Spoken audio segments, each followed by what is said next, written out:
Discussion keeps the world turning. This is Roundtable. For years, a shouted slogan at one of China's most popular restaurant chains made a single chef a household name. Then, this summer, it disappeared overnight. Not because the food failed, but because the title behind it no longer existed. And he was just the beginning. Across industries, thousands of so-called masters are suddenly losing their status as new national rules rewrite who gets to claim expertise. So, what were these honors really worth? Why is China wiping them out now? And why is one chef at the center of it all? This is the quiet unraveling of a system built on titles. Coming to you from our studios in Beijing, this is Roundtable. I'm Steve Hatherley. Thanks so much for being with us for this episode. And for the show, I'm with Yushun and Fei Fei. Fei Fei and Yushun, thanks for being here today. I'm excited to talk about this because this is kind of a story about food, but yet it's not really a story about food. It's kind of about restaurants, but not really about restaurants. But it's absolutely about titles. That much we know. So let's get into it. Let's talk about what's happening right now, Yushun, and find out what the actual trigger of all of this was. Yeah, and this whole thing isn't a sudden one-off move because it's the latest step in a regulatory arc that's been building for over a decade. And the direct trigger is a kind of new national regulation. It's called the Measures for the Administration of Rating and Commendation Activities by Social Organizations. And this new regulation is jointly issued by the authorities, which took effect on August 1st, 2026. Oh, so this is brand new then. Yes, and that's why the whole thing is quite new, and we are discussing it.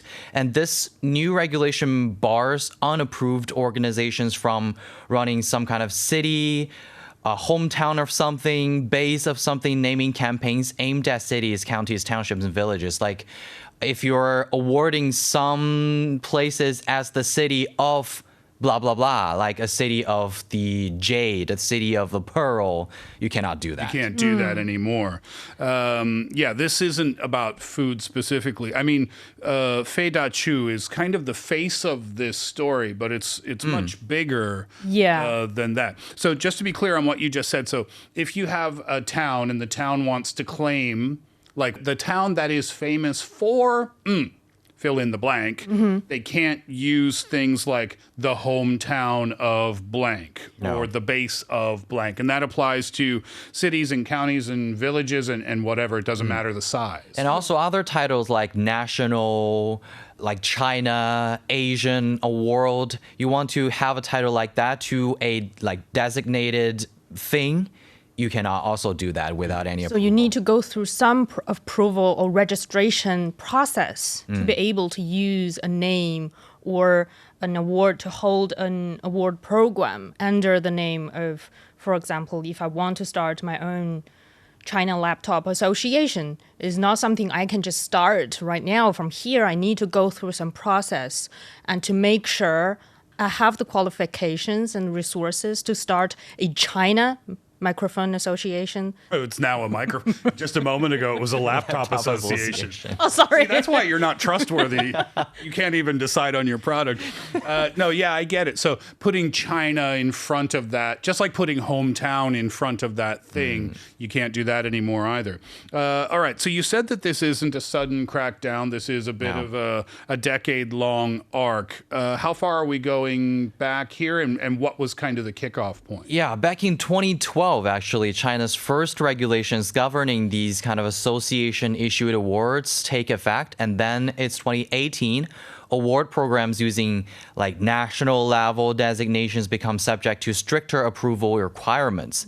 And then it's 2022, organizations seeking to launch new honorary recognition programs are required to hold at least, it's called 4A rating on the country's social organization rating scale. So this 4A is more like, you know, there is a kind of a tier system for these social organization rating system from like 1A, 2A, 3A, 4A to 5A. 5A is the ceiling. And it's basically you need to have some very solid and qualification, as you said, to be this kind of 5A system. I think one example is the China Charity Foundation. That I don't know the full name of it, but I think China Charity Foundation is one of the 5A organizations. And the reason the China Charity Foundation, for example, is able to use that title China is because they are above a 4A qualification. Exactly. Yeah. Okay, so we're talking about food here. We're talking about cosmetic surgery. Claims there as well. We're talking about jade carvings. That's an interesting one. Wedding services.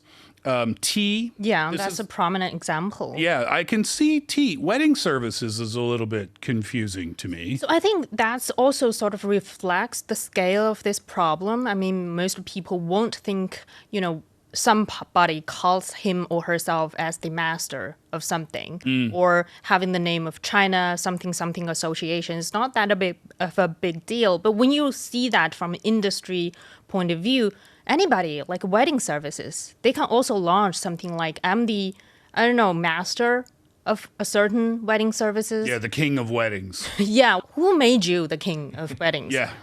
That is one of the reasons I think why authorities decide to step in and take measures to sort of making sure you are what you are. I don't think it is like 100% a bad thing, because if we have these kind of association, it's because I think for a lot of the cases, this whole industry needs an association. And for that wedding thing, I think a lot of people that are claiming or complaining about is there are just no very clear standard for a wedding ceremony service. Sometimes it can be really, really expensive. And that's when a lot of the associations are here and saying, okay, we can maybe make a more standardized industry for everybody. So, regardless of the industry, those master style titles are being revoked. Or even abolished. on some Just level. they're gone. Yeah. Overnight, which is Yeah. what I mentioned when we got started with this. I want to talk about the culinary world more specifically. Since that restaurant, the pork stir fry restaurant, is kind of the face of this conversation for today.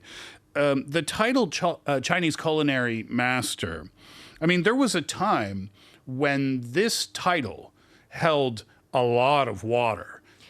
To hold that on your resume, to have that on your resume, or to be able to put it on your name card, Yeah. it meant a lot, and it meant that you were a true culinary master. Yeah, at least I think that title, the system of having the Chinese culinary master or Chinese catering service master, aimed to mean something in the beginning. I mean, in the first place, in the year 2000, actually, the China Cuisine Association formally evaluated the first batch of Chinese culinary masters. And they took things very seriously at that time. They selected 55 masters, 48 famous chefs, that's 103 people in total, out of a pool of 5.8 million chefs nationwide. Unbelievable. Can you imagine being named a Chinese culinary master or a famous chef, which is another title that you can have? Out of 5.8 million people, they picked out basically 100 people that qualified for that. Yeah, you're the best of the best, and you are, I think, totally deserve the name of master, because there are certain criteria for you to be actual master. And the criteria is really steep. So at that time, in order to have one of those titles, you needed 25 plus years of frontline experience. You needed a published professional work. I'm not sure what that would look like. I'm guessing it's some sort of maybe a Recipe book? cookbook or Yeah. some sort of papers or something like that. You needed at least 10 original signature dishes. You also needed to have personally trained 5 plus senior technicians by yourself. Now, that changed. If we fast forward here to 2015, the association shifted from a formal registration system with tiered requirements. So it got even stricter at one point. Well, for example, the Chinese culinary famous chef title, have the standards. For example, you need to age above 30. and have 10 plus years of experiences. You need to hold a technician level of certificate or has already held a professional level of master title for at least 1 year. So for the famous chef, you needed to be over 30, but to be a culinary master, you needed to be even older than that. Finally, an advantage to being older. Yes. And so at one point, I think these titles of masters or being called famous chefs actually meant something. Actually, is something the restaurant, at least for most of the culinary masters or chefs, I assume they work in a certain restaurant. And the restaurant can take advantage of this title and be proud of we have, or at least help cultivate such masters in the past. But along the way, I mean, fast forward to 2026, I think the picture and the image of a culinary master or a famous chef has somewhat shifted in a way. This is part of the problem. When you have titles like famous chef or culinary master, it used to mean something a long time ago. But as you said, Fei Fei, somewhere along the way, something changed. And people who were not actual culinary masters, by that definition, by that very strict definition, either from the year 2000 or from the year 2015, people who didn't hold those qualifications were suddenly getting the title, well, I'm a culinary master too.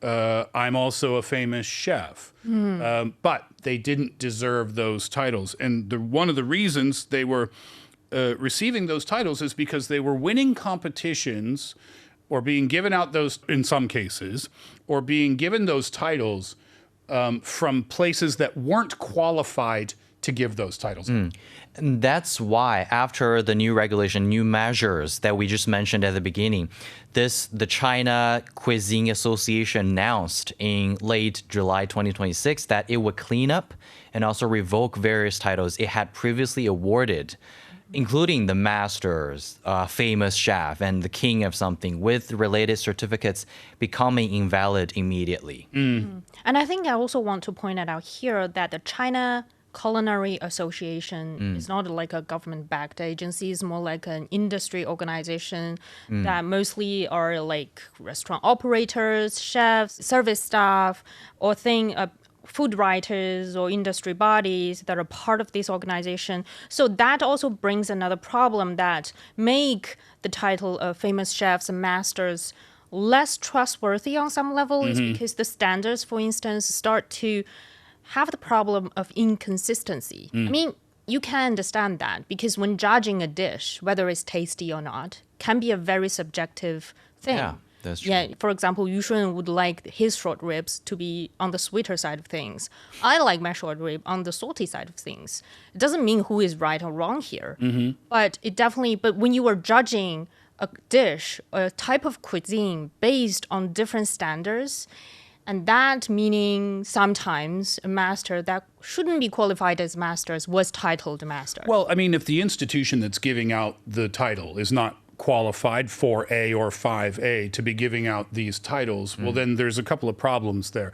Number one, the industry gets diluted, right? So all of a sudden, instead of 103 master chefs or famous chefs in the year 2000, now you have countless, maybe hundreds of thousands, who knows, right? So the market gets diluted.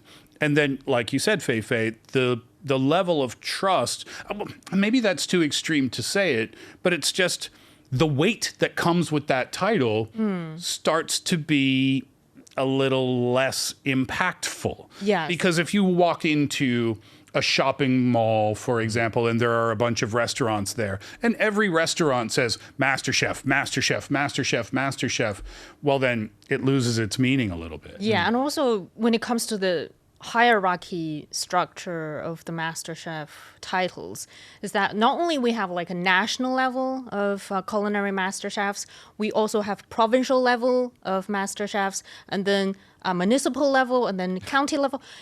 Imagine how many master chefs titles we're giving, these associations is giving out every year. Right. And that also helped with the dilution of the weight of these titles. Well, another big issue with the lessening impact of the title itself, there was a point in time, and this goes beyond just chefs, by the way, there was a point in time where you could literally buy the title online. Yeah, and it's been reported by a lot of medias and showing that has become a resale market of their own. And I saw from domestic media outlet Zaker, one industry insider told reporters a China Hotel Association certificate was going for around 3,200 yuan. That's around $450. So this extends to the hotel industry too. Yes, and that China Cuisine Association certificate had been marked up to as much as 12,000 yuan. That's around more than $1,600. And the industry insider also noted that a decade ago, when far fewer organizations issued these certificates and prices were much higher because the credential was rarer. But as the number of organizations authorized to issue the so-called Chinese Culinary Master Certificate grew to what he estimated at over 1,000 issuing bodies nationwide, which means that more than 1,000 organizations can give you a title of the master of something. A famous chef. Yeah. And also these kind of master status start to have spillover effects on the market to something else. For example, the disciple ceremonies and training programs. Well, this is an important point because, if we're talking about why this is beneficial to why chef, people paying like 10,000 yuan for a title like this. Yeah, exactly. Why do that? Why spend 12,000 for that title of Master Chef certificate or whatever? There are economic reasons for this. It's not just for your own ego, hotel certificates, hotel association certificates as well. It's about what you can do with these certificates, with these titles after you acquire them. Yes, for example, some masters, most of the masters take on apprentice, and it's very common in China. And in extreme cases, the fee can reach over to 30,000 yuan, which is over $4,400. It's expensive. Just for the privilege of being accepted by a master as a disciple. And it doesn't mean the master actually is training this person and teaching the best of the culinary arts to that person. Just winning the title, and you can brand yourself as I'm the disciple of a certain master. I think it's pretty easy to see the problem there, right? If you don't have a diluted market and you sign up for, to be the apprentice of this master level chef. And this person has 30 plus years, 25 plus years experience. They have published works. They have 10 signature dishes. You're going to feel like that's money well spent, right? And it probably is money well spent. But if you don't know where that certificate came from, then that's kind of a warning sign for people to dig a little deeper into whether they want to sign up for a program like that. But from the person who's holding the certificate, the economic advantage is quite obvious. And from another perspective, a lot of people who would like to pay for that kind of money and get a title of the disciple of some master is also because maybe someday they can also be long enough of a disciple, and then they can be a master themselves, and then they can brand themselves as a master for another restaurant and then make money again. That's a kind of an ecosystem now. Yeah, they can build their own small network of disciples as well. The title can be a very useful thing for a restaurant. Let's focus on the restaurant in question here. Fei Yushun. It's a really famous restaurant here in China. Yeah. In fact, after I first moved to China and I was asking Yushun for restaurant recommendations around this area where we work, it's the very first place that you recommended that I go. Yeah, and that was the moment that I think first tried this restaurant, and you were asking something really, really, really spicy, and that's the first thing that comes to mind. Yeah. Now we should note that the dish in question is a spicy pork and pepper stir fry with some kind of mushrooms. Yeah, woodier White mushrooms woodier. That are very crunchy and delicious. It's an amazing, amazing dish. This dish is not a dish that was created by this restaurant. No, it's like a family dish. Right. Yeah, it's very common in Hunan area. That's in southwest China. Central China, yeah. Hunan province. Yeah, the point I want to make here is that this is just a dish you can find at a bunch of different restaurants. That's Exactly. true. But this restaurant in particular became famous for this dish. So let's talk about what exactly happened here with this story. First of all, we know that this is quite a famous restaurant, right? And then in late July 2026, the China Cuisine Association announced what we said, all of the previously awarded titles, along with their certificates and reuniforms, were immediately invalid. And then that's the moment also this restaurant started to remove the title because they used to use the name of the king of this specific dish, the king of stir-fried stir-fried, pork. What's the dish in Chinese, by the way? 辣椒炒肉。辣椒炒肉。你好，你好， Yeah, 全国小炒岛。 That's what they, yeah. That's so what they do. They, to yeah. create a kind of brand and let you remember how they do this. And this video went viral on social media. and also other restaurants are copying. Like I went to this fish head place. They also have something similar to that. They Yeah, present you yeah. the dish and they start to welcome you. This is our famous dish. Enjoy this fish head. Yeah, so the person who's working, the waiter or the waitress, comes to the table and the ni hao, they say hello. We are the king of spicy pork stir fry. I mean, it's how they introduce themselves. Yes. That's an important point because it shows that they did really take advantage of this title. And I want to say before we talk about how they got this title, this restaurant didn't do anything wrong. They didn't do anything wrong. All they did was take advantage of a title that they won in a competition. Yeah, they didn't fabricate it. No, Yeah, not at all. everything is technically legit. They got the title, they used the title, they put the title as the brand of themselves. And I think they also used the title to be famous.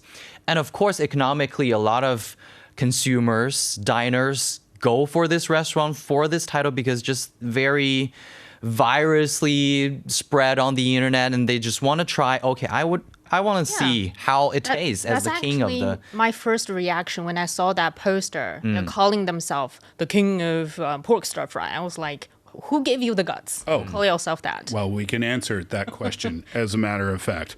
So in November of 2020, now remember, this is during COVID times, right?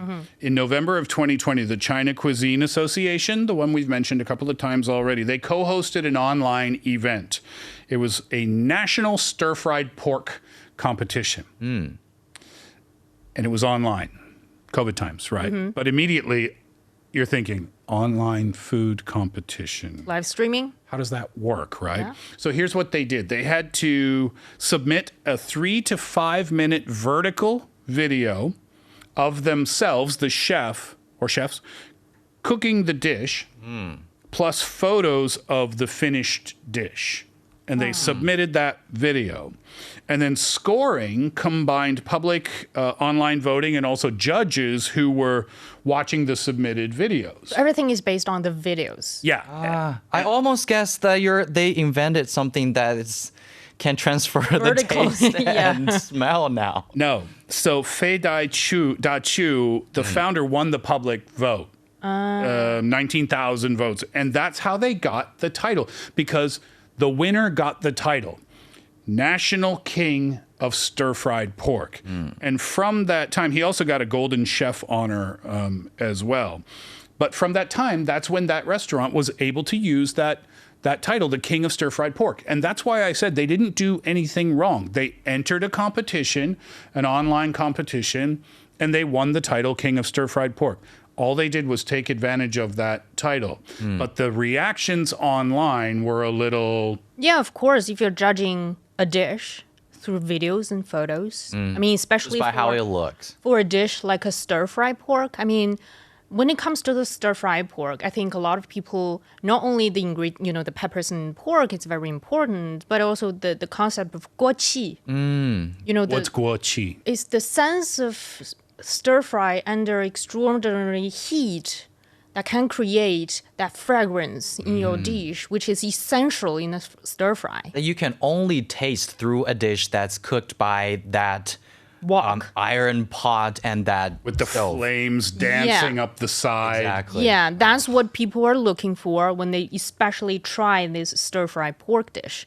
How can you judge that fragrance? Through a video. Yeah. Yeah. That's why exactly. I think people online are not really trust this kind of competitions. Okay, so now with the new regulations, the title of King of Stir-Fried Pork revoked, gone, overnight.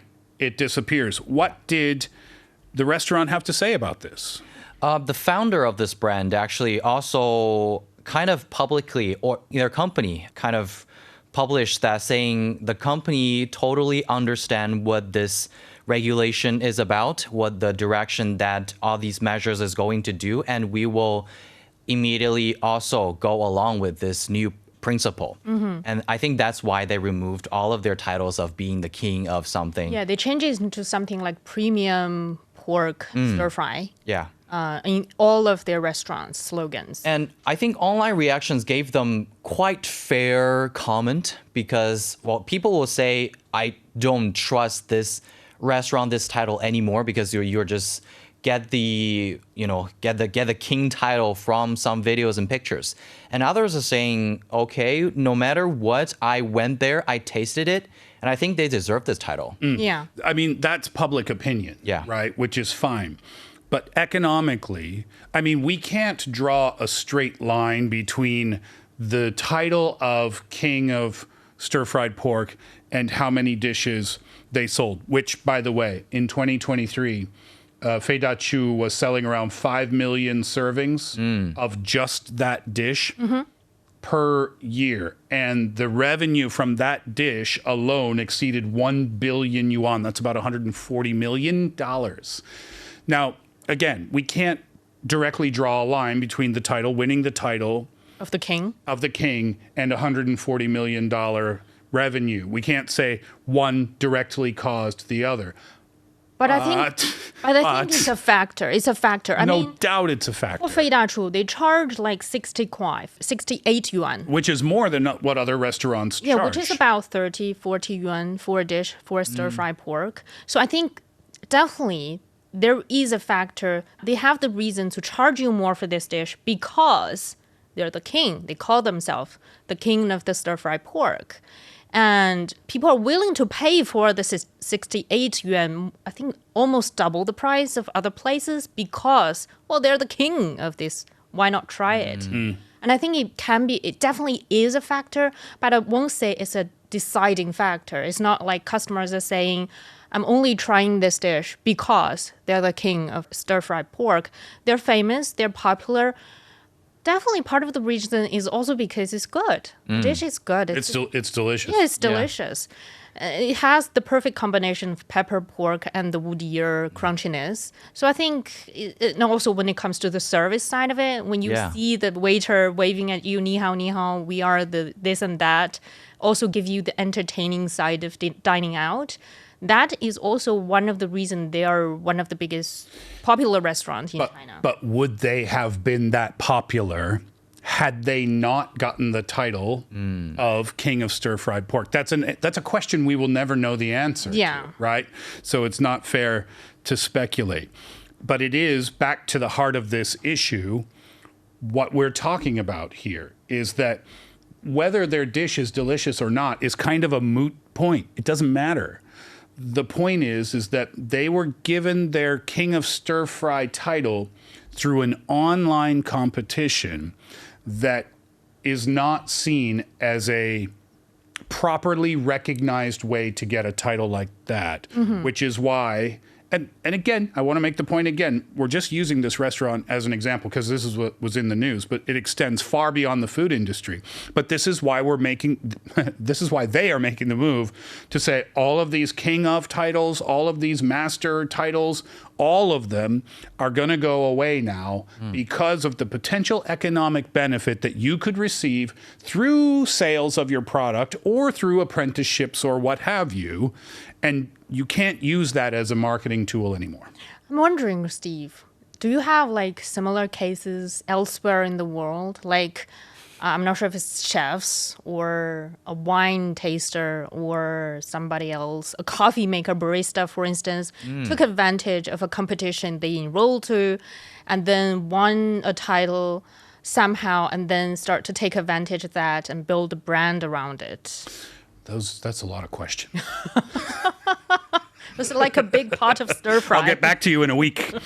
I want to talk about New Zealand, though, because this is an issue that extends beyond China's borders. This is a really interesting thing to share. Back in 2024, there was an investigation by the New Zealand Herald, a local media publication there. And they looked at the country's food award system. And what they found was huge differences in how selective different competitions could be. So the one that kind of stood out to me was about a cheese competition. So it was called the Champions of Cheese Awards. And they gave medals out to the competition winners. There were 253 products, 253 different cheeses submitted to the competitions. 187 of those submissions, More than half. way more than half, almost three quarters, 74%, 187 out of 253 were awarded. So They just got so many categories and everyone can get an award. I don't know how Like a kindergarten's competition. participation awards, right?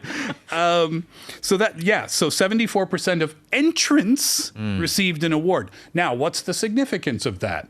If you won an award, what can you do? You can slap that label onto your product. Award-winning cheese.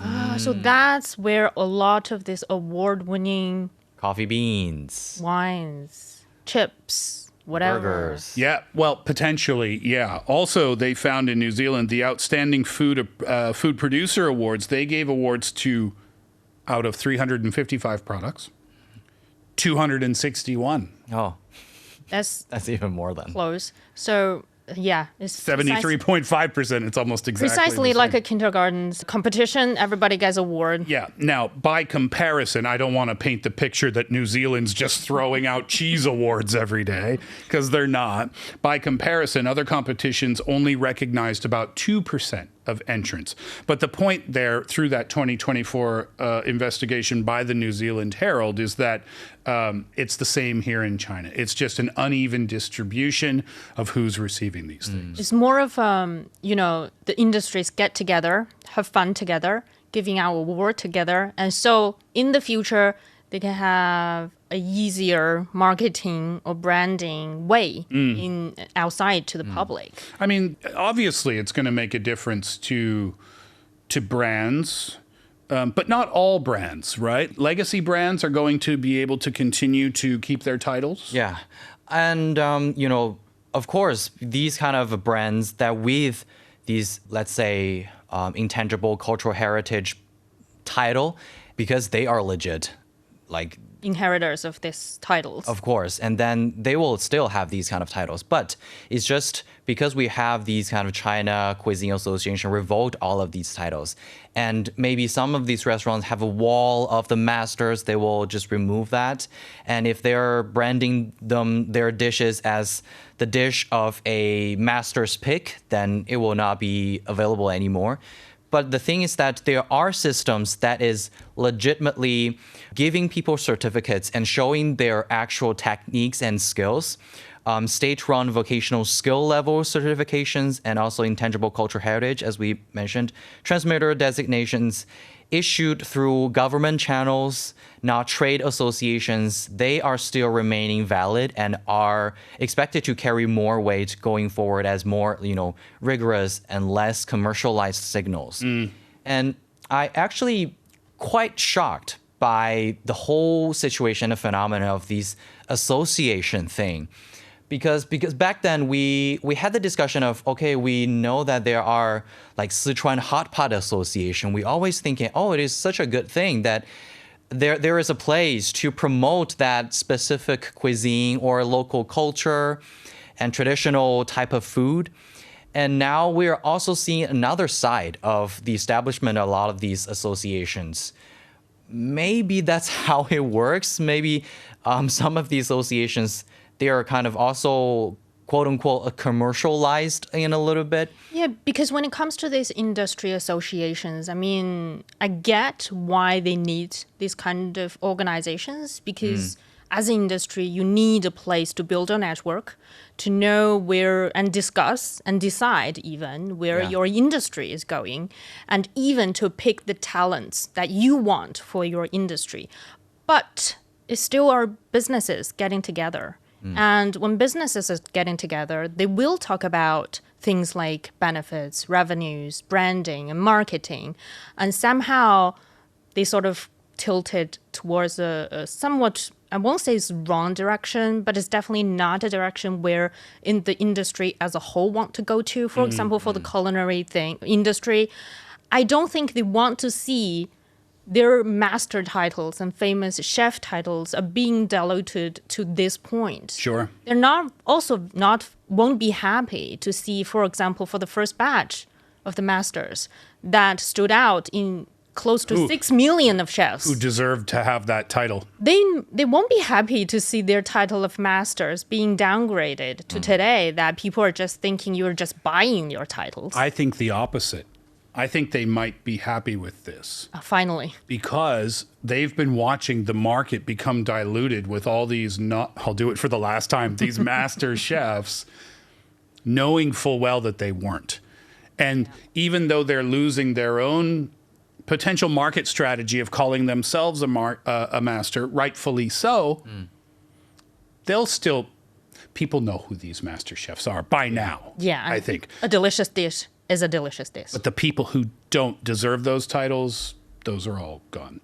I'm curious to go back to the Fei Dachu because, ni hao, we are quite good at making stir-fried pork when compared to other restaurants. It's not as catchy. Doesn't roll off the tongue as fast as the king of stir-fry does. But I guess for customers, it doesn't really matter on some level as long as the stir-fry still tastes as good. Yeah, an interesting move, isn't it, here in China? So, you could have up until maybe as late as a couple of weeks ago, walked down the street and seen those posters on restaurant walls or different types of businesses too. Master of this, king of that. But now today, walk down the streets and those posters will have been disappeared. What will it mean for the market afterwards? How will customers respond? I think we're going to have to wait a while to see how that goes. You're with us here on Roundtable, and we thank you for joining us today. And we ask you to stick around because we have more to discuss. Hey there, global listeners. Get ready for the hottest discussions on the airwaves. Roundtable, your passport to the heart of China's buzzing society. Pressing issues, lifestyle trends, and impactful policies, we're tackling them head on with wit, wisdom, and a whole lot of fun. Discover the real China through the eyes and voices of its people. Gain a unique global perspective on topics that resonate universally. Tune in and turn up the excitement dial on Roundtable as we bridge gaps and break barriers one discussion at a time. Don't just listen, be transformed. Discussion keeps the world turning. This is Roundtable. You're with us on Roundtable. I'm Steve Hatherley today with Fei Fei and Yushun. Coming up, China's biggest performing arts companies are ditching the stage for the algorithm, and traditionalists are wondering if moving from the grand theater to the small screen means sacrificing something essential in the art itself. Supporters, however, say that this is a great opportunity to bring performances to audiences who may have never seen them before. It's an interesting topic, and we'll see if we can find some answers. Don't forget that you can find us at Roundtable China on Apple Podcasts, and also don't forget that we love hearing from you too. So here's how you can get in touch. Roundtable Podcast at qq.com. You can send us an email. You can send us a voice note as well. You can talk about any of the things that we discuss here on the show or anything that happens to be on your mind. Once again, Roundtable Podcast at qq.com. All right, so this is another live streaming story, which we do talk about a lot on Roundtable, but we usually talk about live streaming from an e-commerce point of view, but this isn't so much about the e-commerce side of things, although there is an element of that perhaps. This, though, is more about bringing an art to a place where you wouldn't typically see that art. Yes, for a lot of performing arts, actually. When I'm saying performing arts here, I'm seriously talking about stage arts, like dance dramas, like traditional Peking operas or traditional Cantonese operas. And I'm talking about a whole storyline, but they're not only staging the whole storyline, but these art troupes are participating, joining the live streaming world as well.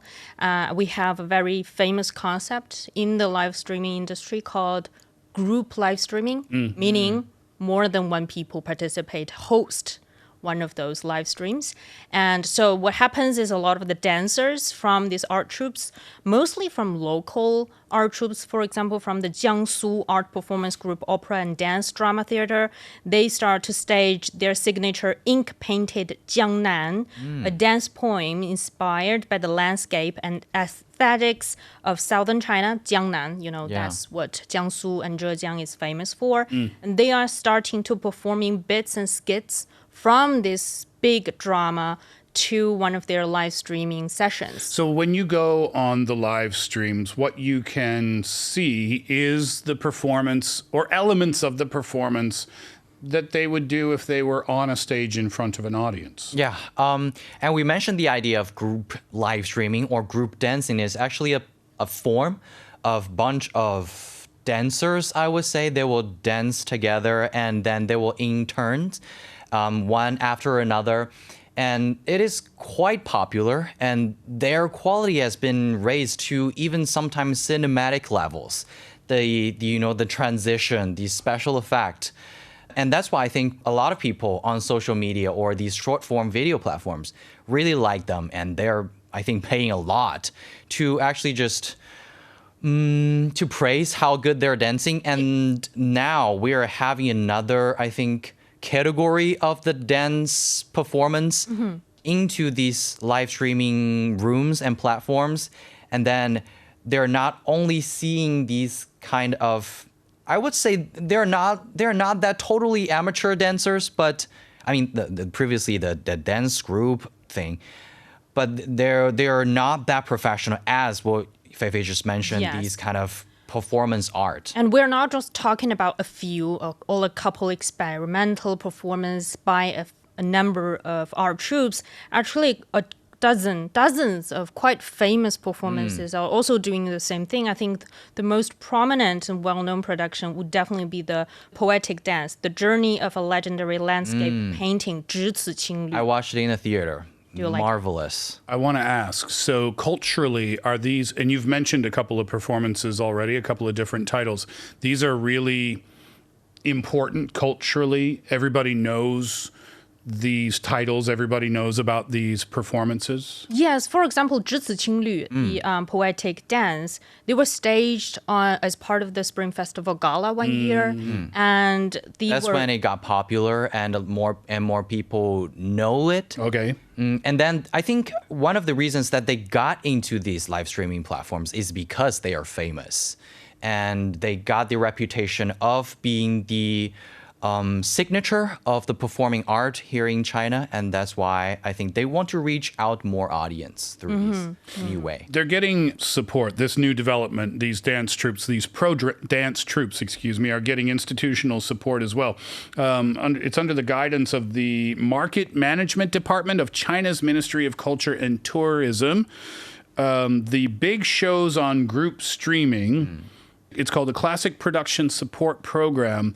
It was recently launched, and because of this, or for this, I should say, particular program, Douyin, one of the platforms, is offering cash incentives. They're offering online traffic and visibility support. They're offering revenue sharing incentives for these troupes. They're offering operational guidance as well, that's kind of a cool thing when the platform is offering to help you out in how to be successful on their platform.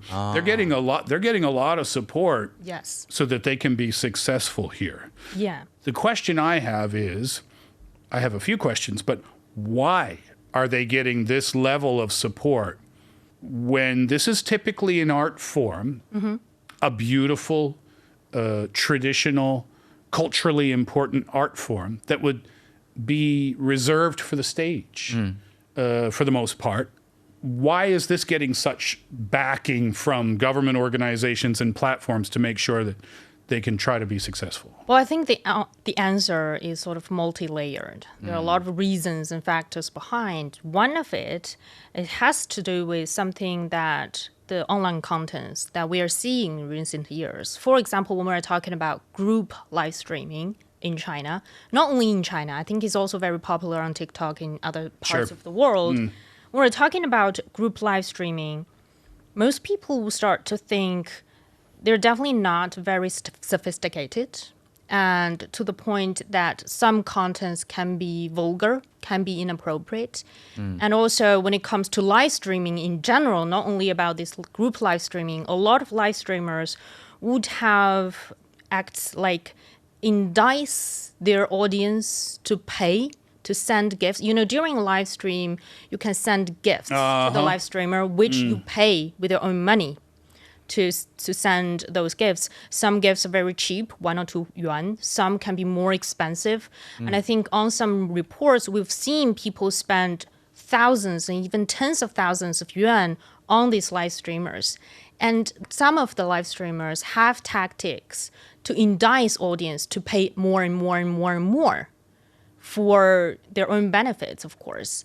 And of course, from the government authority point of view, they don't want to see this kind of phenomenon grew from the industry side for the live streaming industry. So the internet authorities, if you will, are seeing developing trends happening on the internet through live streams that they're not particularly excited about. One is an economic issue, perhaps, of these live streamers getting gifts, cash gifts sometimes from their fans, from their followers.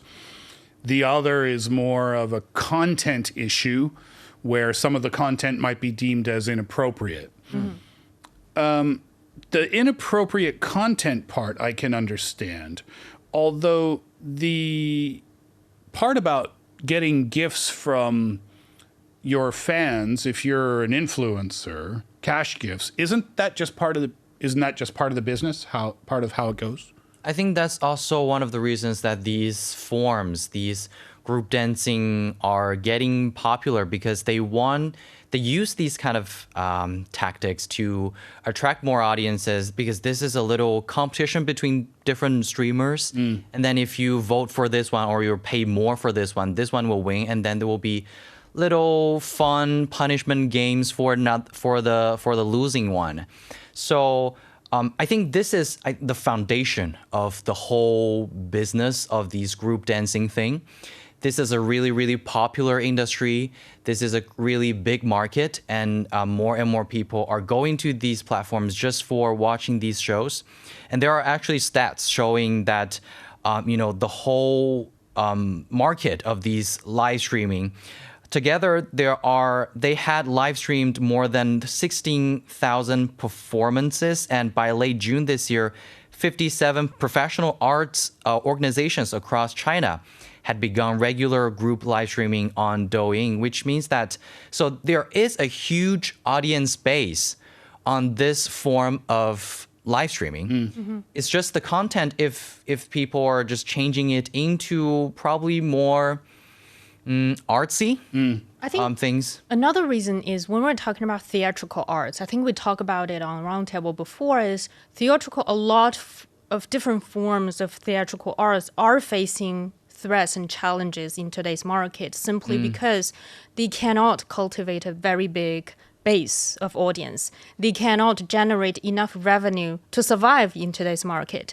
And then we have very booming live streaming market going on in the country. Why not take advantage of such platform? Yeah, but not everybody is loving this. Well, the responses that I saw from the dancers themselves saying, it's kind of a different challenge from being on a stage. You have a camera directly in your face and the preparation is a little bit different and things like that.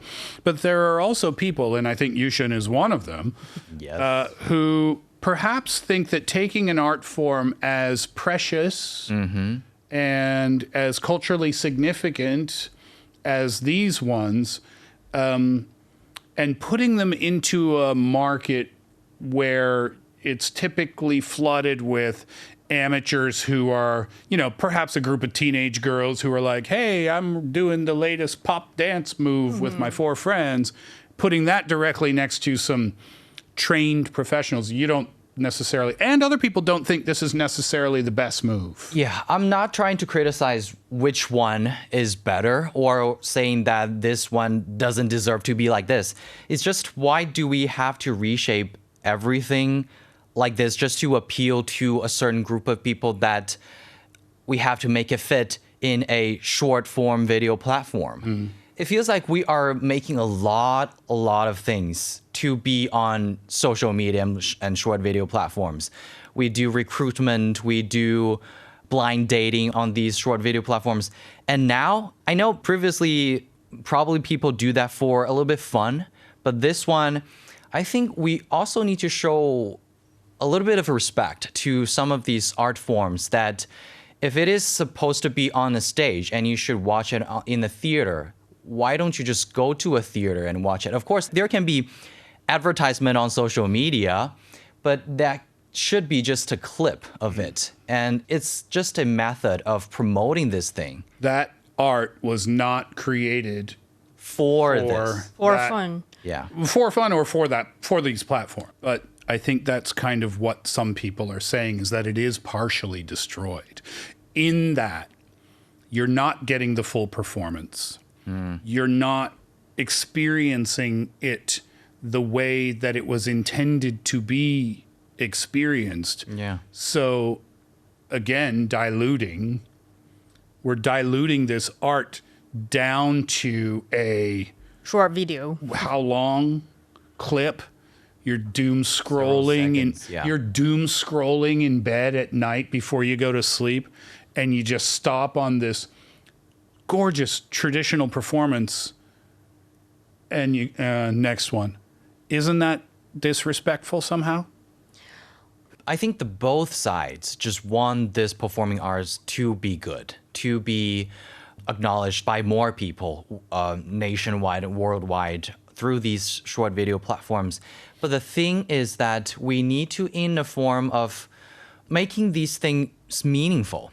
If you're using just several shots of this whole show and probably even accompanied with the music that's not even belong to this whole show and making it a very exciting short video. And what is even the point of watching these dance dramas? Because dance drama is supposed to be, a complete performance that you can enjoy from the perspective of enjoy the whole design of the set, of the aesthetic movement, of the music, and also the emotion of these dancers.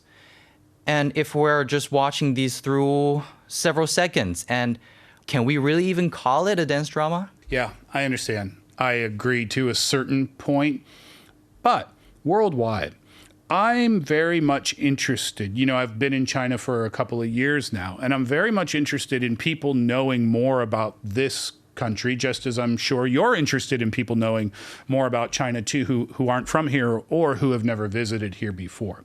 I think when you can take something like a Peking opera or like a traditional dance performance, and you chop it up, and I know it's not the way that it's supposed to be viewed, but if you can put that on and people in England or Australia or America or somewhere in Africa, and suddenly they have access to a piece of Chinese culture that maybe they didn't even know existed. Yeah. So that could be a window into the culture. It could be a starting point, right, for people's introduction to China. So I think you both bring up great points, but I still think ultimately it's a good thing because of the long-term potential benefits that come from it. in that we shouldn't be putting these beautiful traditional art performances online in short form? Or do you agree with the other side that it could be an opportunity for people to see these performances and that maybe that'll be their only chance? Or do you agree with the fact that it might be a window into Chinese culture? Tell us what you think. roundtablepodcast@qq.com. And as I look at the clock, we do indeed have to say goodbye. We're out of time for this edition of Roundtable, but thank you to Yushun, thank you to Fei Fei, and thank you as always for being a part of our show. I'm Steve Hatherley, and we'll see you next time.